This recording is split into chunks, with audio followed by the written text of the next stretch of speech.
So guys, unloading పాయింట్కి అయితే reach అయిపోయినాను. మొత్తం వచ్చేసి 460 కిలోమీటర్లు అనమాట. నిన్న నైట్ 11 గంటలకు బయలుదేరా. ఇప్పుడు టైం చూసుకున్నట్లయితే 1:40. ఎన్ని గంటలు అయిందో ఒకసారి కామెంట్ చేయండి. మధ్యలో వచ్చేసి ఒక 2 అవర్స్ అయితే పడుకున్నాను అనమాట. 2 అవర్స్ పడుకున్నాను. ఇంకొక హాఫ్ అన్ అవర్ భోజనానికి టిఫిన్కి అయితే తీసేయండి.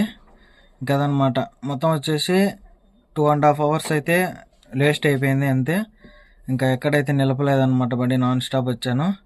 ఇంకా చూడాలి, ఎంట్రీ అయితే చేయించాను అనమాట. కంపెనీలోకి లోపలికి అయితే తీసుకున్నారు బండి. ఇప్పుడు శాంపిల్కి వస్తారనమాట. ఫాస్ట్గా శాంపిల్ అయితే తీస్తారు. చూద్దాం మరి ఎన్నికి వస్తాడేమో. మరి ఇప్పుడు శాంపిల్కి వస్తే అన్లోడ్ అయితే అయిపోద్ది అనమాట. చూద్దాం, లెట్సీ. అన్లోడ్ అయిపోతే మరి లోడు రేపు అయితే అయిద్ది అనుకుంటున్నాను. చూడాలి మరి. మళ్ళీ ఇది వాటర్ సర్వీసింగ్ అది ఇదని పెద్ద గోళ్ళ రామాన్యం అయితే ఉంటుంది అనమాట ఈ బండ్లో.